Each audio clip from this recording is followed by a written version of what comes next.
I have a friend, let's say that his name is Joe. He's probably suffered more than any other person I personally know. And I noticed something a few years ago about Joe.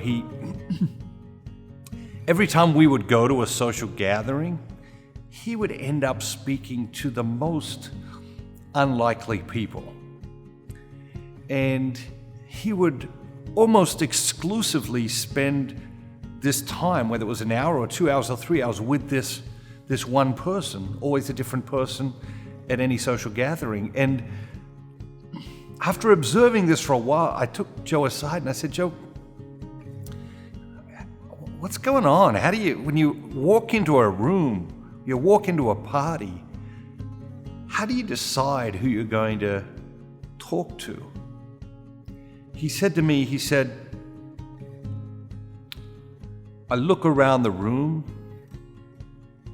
and I identified a person in the room who's in the most pain. And then I approach that person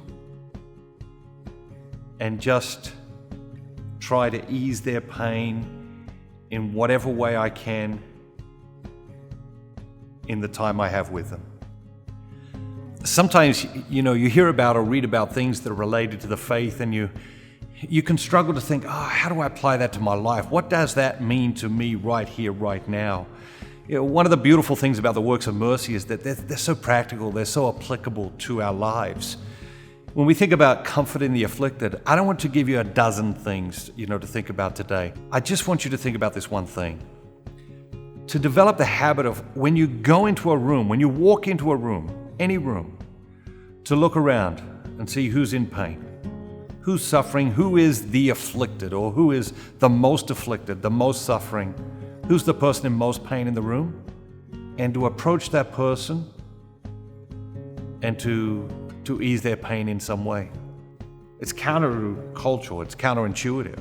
Very often when we walk into a room, particularly in a social setting, our minds think about, okay, who's going to be the most fun in the room? Who do I want to spend time with in the room? Very often now, even walking into a room can be a very self-focused action.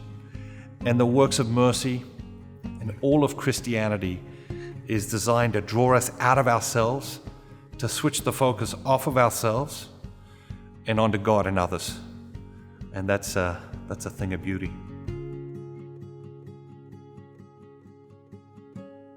Hi, I'm Matthew Kelly. Thank you for watching.